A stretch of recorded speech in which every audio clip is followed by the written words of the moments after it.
तब करीबन शाम के 5 बज रहे थे। प्रसाद सरकारी शिक्षक के रूप में कार्यरत थे। घर पे सोफे पर शारदा बड़े उदास होकर बैठी हुई थी। उसे ध्यान ही नहीं था कि कब उसके पति प्रसाद घर आ चुके हैं। प्रसाद शारदा के बगल में आके बैठते हैं। वो अचानक से चौंक के देखती है जब एक हाथ शारदा के कंधे के ऊपर आता है। आपके आए हुए कितनी देर हो गई? थोड़ी देर पहले ही आया, पर तुम इतनी उदास क्यों हो? ऐसी कोई बात नहीं, रुकिए गर्मा गर्म चाय ले आती हूँ। तुम बैठो शारदा, अब तुम बहू नहीं हो, सास हो। बहू शारदा के घर आने से तुम्हें भी तो प्रमोशन मिली है। वैसा तो कुछ नजर नहीं आ रहा है। हमारे घर जो आई है वो साधारण नहीं है, बड़ी ही आलसी है। हाँ शारदा, पर क्या किया जाए, बहू को बदलने के लिए तुम्हें ही कुछ करना होगा। पता नहीं क्या करना है और कैसे करना है। पर बहू कहाँ है? मैंने उसे फूलों के पौधे पर पानी डालने को कहा था, लगता है वहीं पे है। थोड़े ही तो पौधे हैं, इतना समय लगता है क्या? चलो हम देखते हैं कि वो पौधों के पास कर क्या रही है। मैं तो भूल ही गई थी। हाँ, चलिए। ये कहते हुए दोनों बगीचे की तरफ जाते हैं। वहाँ फूलों के पौधों के बीच आलसी बहू अनामिका एक लकड़ी के बेंच के ऊपर बैठी हुई थी। अरे बहू अनामिका, पौधों पे पानी डालने को कहा था, नहीं डाला क्या? दूंगी सासू माँ, धीरे धीरे दूंगी। वैसे ये जाएंगे ही कहाँ, और बोरवेल का पानी जल्दी हजम भी तो नहीं होते। देख लो, ऐसी ही करती है ये बहू। अगर सब्जी काटने को कहती फिर तो। शारदा ऐसा कह ही रही थी कि बीच में अनामिका घुसकर कहने लगती है, बाद में काट लेंगे ना सासू माँ, वैसे भी छुरी और सब्जी दोनों यहीं पे रहने वाले हैं। पिताजी, आप इस बारे में कुछ कहिए ना। इस तरह से उसने प्रसाद से पूछा। प्रसाद को समझ नहीं आ रहा था कि वो क्या जवाब देंगे, इसीलिए वो चुपचाप वहाँ से चले जाते हैं। ठीक है बहू, अंधेरा हो गया है, चलो अंदर चलते हैं।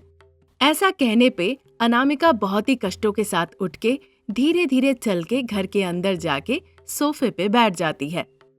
शारदा को लगा बहू को पूछने से बेहतर है कि वो खुद ही काम कर ले, इसीलिए किचन में जाके वो रात का खाना बनाने लगती है। आलसी बहू सोफे पे बैठकर टीवी देखने लगती है। इसी तरह दिन गुजर रहे थे। एक दिन सासू माँ शारदा अपनी आलसी बहू अनामिका को साथ में लेकर घर के ही पास एक सब्जी बेचने वाले ठेले के पास जाती है। वो ठेले वाला बहुत ही प्यार से बातचीत करता है, क्योंकि वो शारदा के परिवार को बहुत दिनों से जानता था। माँ जी, ये महिला आपकी बहू रानी है क्या? हाँ जगदीश, मैंने तुम्हें तुम्हारे पत्नी बच्चों के साथ बेटे के शादी में बुलाया था, तुम नहीं आए थे क्या? हम आने का तो सोचे थे मालकिन, पर एक सज्जन व्यक्ति की मृत्यु हो गई थी तो वहाँ जाना पड़ा। जब बातचीत चली रही थी, शारदा की पड़ोसी पार्वती, सामने रहने वाली श्यामला और साथ में इंदुमती उस ठेले के पास आती है, वहाँ पे सब्जियाँ खरीदने के लिए। वो आके शारदा की बहू को देखने लगती है और बहू अनामिका काफी देर से एक टमाटर हाथ में लेके उसे देख रही होती है। शारदा गौर करते ही बिना कुछ कहे जल्दी जल्दी दूसरी सब्जियाँ लेने लगती है। क्या शारदा दीदी, नई बहू के घर आने पे कोई पार्टी वार्टी आपने हमारे लिए नहीं रखी? क्यों नहीं पार्वती, हम जरूर देंगे। कब शारदा दीदी? जब आपकी बहू खाना पकाना सीख जाएगी तब पार्टी देंगी। एक अच्छा दिन देखते हैं श्यामला, तुम लोग कहाँ जाओगे और मैं भी कहाँ जाऊंगी, एक ही कॉलोनी में तो रहना है। शारदा की ऐसी बातें सुन के अनामिका हंसने लगती है। ऐसा नहीं चलेगा चाची, इस रविवार बहू के हाथ से पका के कॉलोनी के सभी सदस्यों को खिलाना पड़ेगा, ये तय हो गया। हम जाके कॉलोनी के सभी को इत्तला कर देते हैं। इस तरह श्यामला, पार्वती और इंदुमती तय कर लेती है। शारदा उन्हें समझाती है, फिर भी वो नहीं समझती। बिना कुछ सुने वो अपना सब्जी लेकर वहाँ से चली जाती है। तभी भी अनामिका एक टमाटर को हाथ में लेकर बड़े विचित्र तरीके से देख रही थी। अरे वाह, इस रविवार बहू के हाथ का दावत, बड़ी अच्छी बात है मालकिन। सब्जी वाले की बातें सुन के शारदा मन ही मन सोचने लगती है, सभी के लिए नई बहू के आने का दावत, पर मेरे लिए तो आलसी बहू के लिए ये दावत। अब अगले रविवार को तो ईश्वर ही हमें बचाएगा। ऐसा सोचते हुए वहाँ से सब्जियाँ लेकर बहू अनामिका को साथ लेकर वहाँ से वो चली जाती है। इसी तरह दिन निकल रहे थे। अब वो दिन आ गया जिस दिन आलसी बहू रानी सभी को दावत देने वाली थी। शारदा, प्रसाद और रमेश तीनों ही बड़े चिंतित थे उस दिन को लेकर। अनामिका, समय निकल रहा है, जल्दी से खाना बनाना शुरू करो। ओफो, आप लोग बड़े परेशान होते हैं। सब लोग रात में आने वाले हैं ना, अभी बहुत समय है। तब तक सब्जियां काट के रखो बहू। ओफो माँ जी, अभी से सब्जी क्यों काट के रखो बताइए? हम रात को दावत दे रहे हैं ना सभी को, तब तक कर लेंगे। तुम कर लेगी बहू, पर हम देखना चाहते हैं तुम कैसे करती हो, इसीलिए गैस जलाओ और खाना पकाना शुरू करो। आप लोग मेरे आसपास भी मत आइएगा, मैं सब खुद से कर लूंगी। अनामिका के ऐसे कहने पर शारदा, प्रसाद, रमेश तीनों चिंतित हो जाते हैं। समय निकलता गया। फिर पार्वती, श्यामला और इंदुमती के साथ कॉलोनी के 2-3 और लोग शारदा के नई बहू के दावत पे आ गए। देखो जी, आलसी बहू पता नहीं क्या कर रही है, सब आने लगे हैं। अब हम उन्हें क्या जवाब देंगे शारदा? शारदा कुछ जवाब नहीं देती है। वो आके दावत का इंतजार करने लगते हैं। 1 घंटा निकल जाता है। दावत के बारे में शारदा कुछ नहीं कहती है, चुपचाप रहती है। इससे उन्हें बड़ा गुस्सा आता है। वो खड़ी खोटी सुना के वहाँ से चले जाते हैं। अब शारदा रोने लगती है। इससे रमेश को बड़ा गुस्सा आता है। वो अनामिका का हाथ पकड़ के उसे घर से खींचते हुए बाहर निकाल देता है। मुझे इतनी आलसी पत्नी नहीं चाहिए, मैं तुम्हें तलाक दे दूंगा, जाओ अपने मायके चले जाओ। इस तरह कहने पे अनामिका का दिमाग ठिकाने पे लग जाता है। उसे अपनी गलतियों का एहसास होने लगता है। वो भाग के सासू माँ के पास जाके पैर पकड़ के विनती करने लगती है। मुझे माफ कर दीजिए सासू माँ, अपने आलसीपन की वजह से मैंने आपको बहुत परेशान किया। अब मैं ठीक हो जाऊंगी, घर का सारा काम करूंगी, गिड़गिड़ाते हुए कहती है। शारदा अपना बड़प्पन दिखाते हुए अनामिका को अपना लेती है और उसे माफ कर देती है। तब से सास के साथ मिल के बहू काम करने लगती है और खुशी खुशी जीवन बिताने लगती है। शारदा, प्रसाद दंपति थे। चूँकि उनकी किस्मत अच्छी थी, तो जैसे उन्होंने कपड़ों का व्यापार शुरू किया, वो फलता फूलता गया और वो अमीर बन गए। प्रसाद को तनिक भी अहंकार नहीं था। बिना कोई तेवर दिखाए चेहरे पे मुस्कान लिए नेक दिल से वो सभी के साथ अच्छा व्यवहार करते थे। पर शारदा ऐसी नहीं थी। अच्छी कार, बड़ा बंगला, अमीरी के कारण उसे बड़ा अहंकार था। घमंडी तो थी ही, साथ ही तेवर दिखाकर वो लोगों से बातें किया करती थी।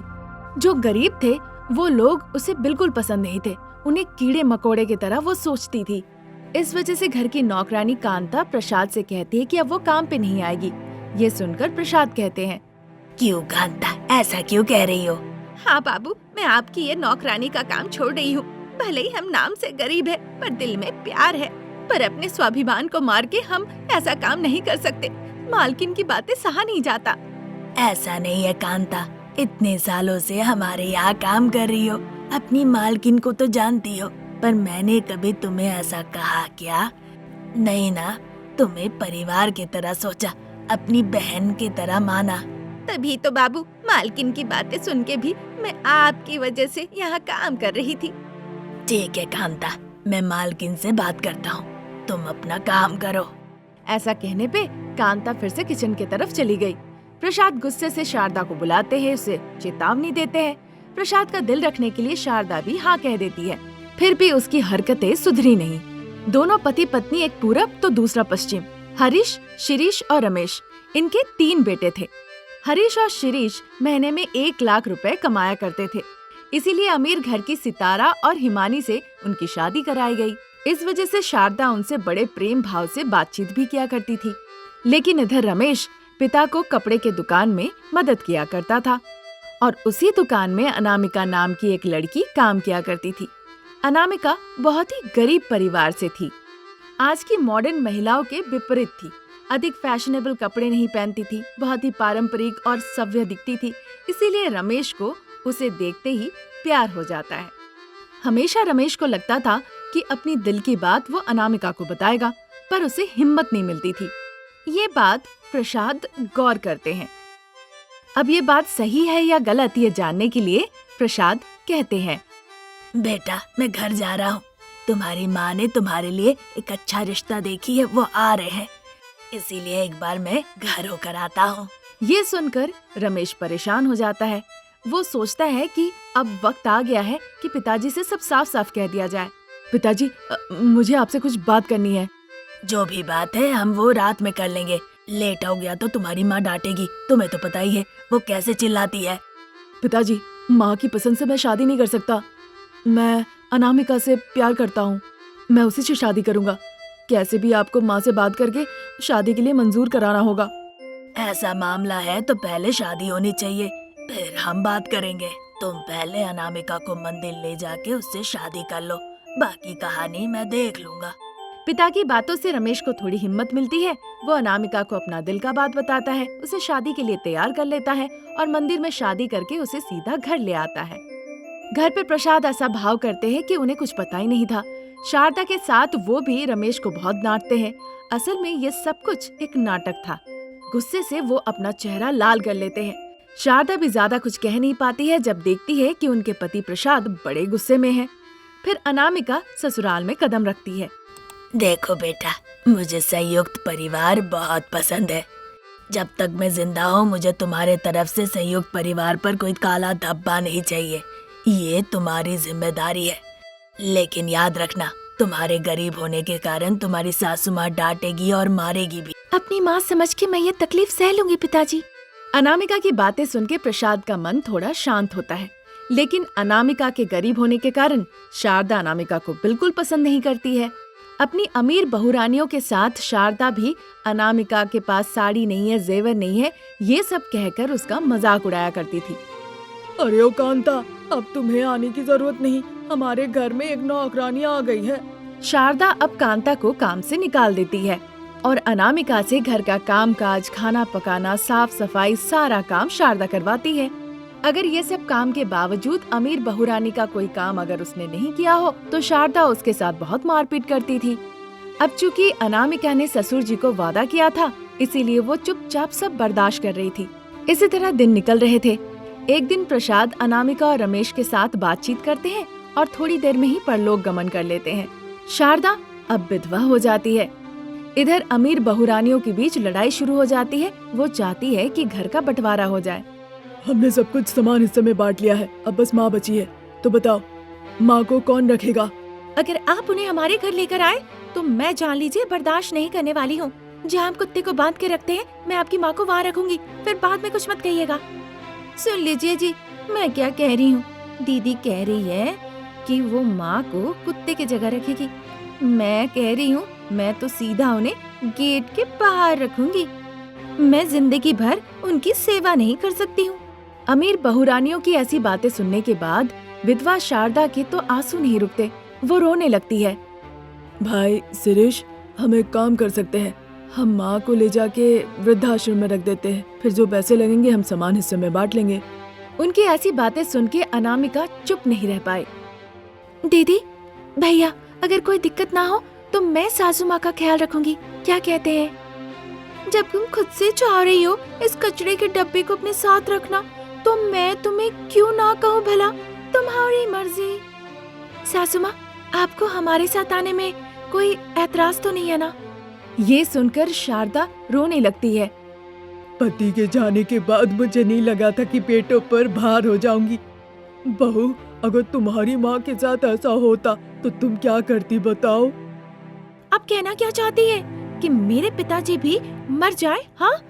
नहीं नहीं बहू, अमीर होने के नाते मैंने तुम लोगों का ख्याल रखा, पर तुमने अच्छा सबक सिखाया, ये मैं जिंदगी में नहीं भूलूंगी। आप पैसों के लिए पागल है। हमारे पास पैसे थे इसीलिए आप हमारी दोस्त बनी हुई थी, हमारे साथ पार्लर जाती थी, हमारे पैसों से ही शॉपिंग करती थी, हमारे साथ ही क्लब जाया करती थी, ऐसा तक कि कई बार आप पब भी गई हैं। तब मेरे पास पैसे थे और मैं ही पैसे खर्च करती थी, तब तुम लोग जाते थे। याद रखना, तुम लोगों ने कभी भी मेरे पे पैसे नहीं खर्च किए। रमेश, ये सब बहस क्यों हो रहा है? माँ को अपने साथ ले जाओ। इसके बाद हरीश और सितारा यहाँ से चले जाते हैं। बिना कुछ कहे शिरीष और हिमानी भी वहाँ से चली जाती है। अनामिका शारदा को अपनी छोटी सी कुटिया में ले आती है और वहाँ पे शारदा को अपनी माँ की तरह देखभाल करने लगती है।